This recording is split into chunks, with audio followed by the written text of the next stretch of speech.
Hey there everyone, it's Val, and welcome back to the end of the day tour for Tolkiencraft II, The Labors of Valentine. And hello, Emily Ronan on YouTube. Welcome to the stream. I'm sorry, I'm just doing my end of the day tour, and I'm sorry if you had said your comment a little while ago. My aggregate chat has not been working today. So, normally I don't talk to people in my end of the day tour, but you're from France, and I just felt the need to say bonjour.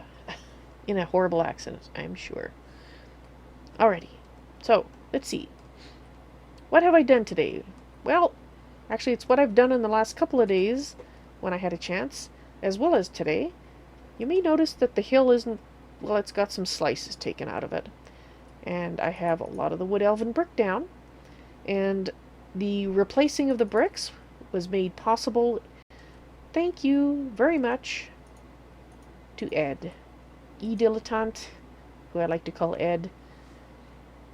He provided me with a basic, well, it's not a basic one, but the basic tools I needed to start getting this looking more like an elven place and a little less like a rubble heap made out of cobblestone. And he also gave me, obviously, the wand focus of equal trade on there, so he had the facilities to make it. He provided them in exchange for some help that I would have provided anyway. But Ed, thank you very much. Greatly appreciate it. So, obviously I did a lot of digging.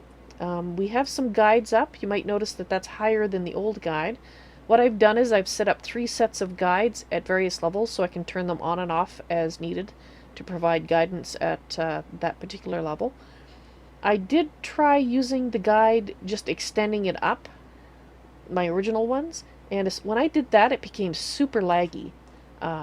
So I decided that it would be much better, kinder to other people and myself, to just have the appropriate section lit up that I was working on, and so that's what I did.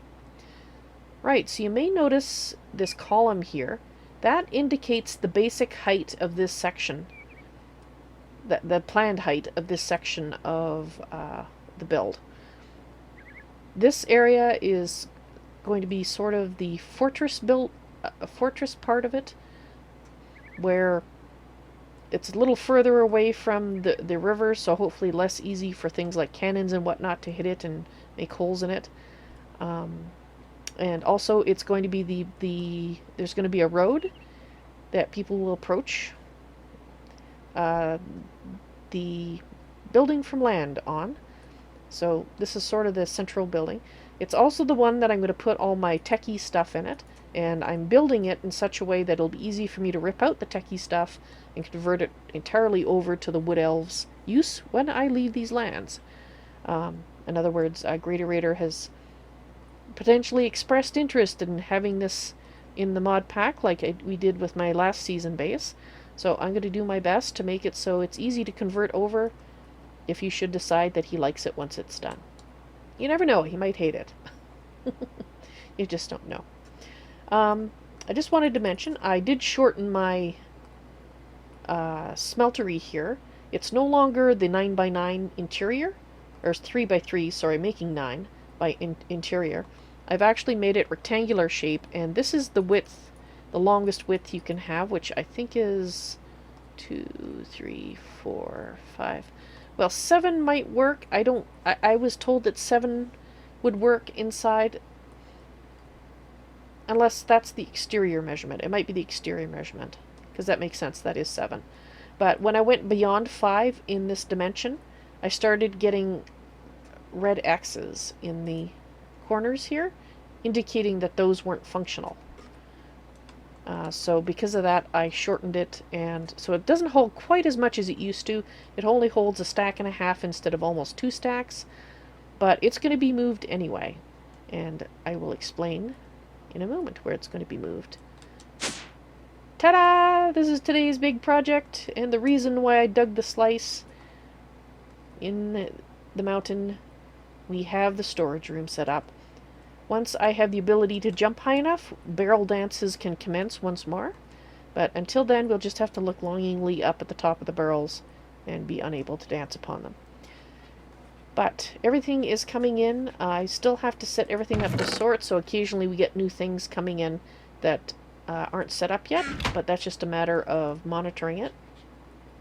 I shouldn't have to move the barrels around. I've tried to organize them as I set them up, and that's why there's so many empty ones. I used up almost my entire store of tin and silver building all of this, but we're going to get more. It was an investment in the future, and it makes me so happy to see my barrel room back and alive and functioning. I missed you. You're my friend. Alrighty. So this is the level that I started digging out. Just for the interior measurements, I should actually go down and show you. Actually, we can do it right up here. This is going to be another floor. Counting the floor in the each level takes up 8 layers. So floor is the first layer, 7 interior air spaces, and then of course the ceiling is the floor of the next layer. And well, I've run out of ingredients, particularly wool, to make elevator blocks here. So we'll have to go up. So there's another layer there. And up here on the top, if I can get out of here. There we go. Up here on the top, this is actually going to be the topmost layer, the topmost floor. This is the level at which people will be, the road will let people walk in at. And I am going to make a lake up here. And that lake is going to come up over here. And I have to do the lake pretty soon. That's why I'm kind of talking about it right now. I have to do the lake pretty soon because it's supposed to come over here. It's probably going to have like a river kind of thing happening. And it needs to spill down into that gap down there. Wish it was daylight so I could show you a little better. But you see the pool of water there in the corner? That's where it's going to spill down to. And I'm planning to use Ancient Warfare water wheels as a power source. And we might have them going all the way down the slope, but they will be making use of the waterfall. Normally, I don't like having the techie stuff visible, and I don't know if Greater Raider will want me to remove it, like I said, if he decides to use the base again. But I want that visible. I want that visible from outside, because I think it's going to look cool. And it's going to be a very tall waterfall. Alright, so let's see if we can get down here. And so you can see that basically the top of that roughly matches the top of the tower that I had up there.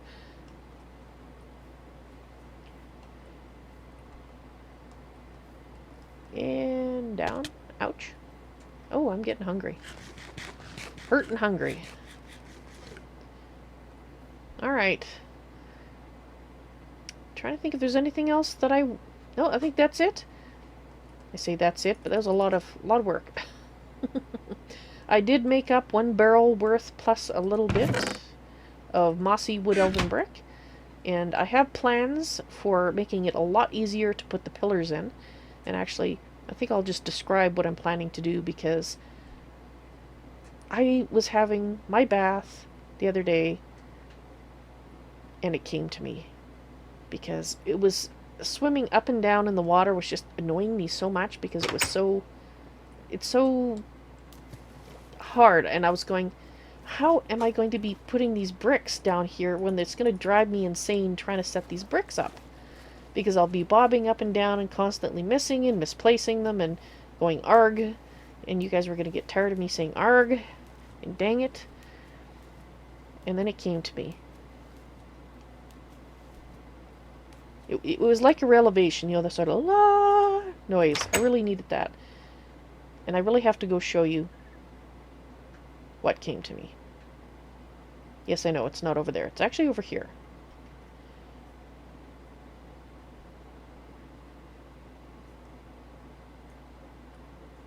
Gravel. You know, gravity blocks? All I have to do is drop gravel in the columns that I want, and they make use of this fabulous gift from Ed to replace said blocks with the mossy stone. And that is going to be so much easier. The only part that I might have to bob up and down in the water for is the filigree part. And that will not be nearly as bad. So, yeah. That would be wonderful. So, I think I have enough mossy brick for what I wanted to do. I do have this turned off now. But I might actually make myself another barrel full of vines just in case I need more. But yeah, I couldn't believe I didn't think of that before. Actually, I shouldn't say that. I've never built in water like this before, and so you guys may have done it before, and you're like, well, Val, I've done that many a time. Well, I've never built in water like this before, so this is the first time for me, and I'm just glad I thought of it before I drove myself insane. And you, of course, you guys would have been highly entertained by that, I suspect, but I would have had, like, you know, a lot of gray hairs from it. Alright, so I think that's it. I think that's all I have to show. Actually, I do have one more comment. Don't worry, this isn't going to look quite as plain as it does now. Think of these as the interior walls. There will be something on the outside that is, you know, suitable. I figured out how to make the pillars and these carved wood elven bricks. These are the recipes for them. This has to go down the center of your... Just thought I'd mention that because it took me a while to figure it out. You have to actually put them down the center. Put them in the other columns, it didn't seem to work. At least in my testing, but then I tested a lot of things, so maybe it does work and I'm totally out to lunch. But I think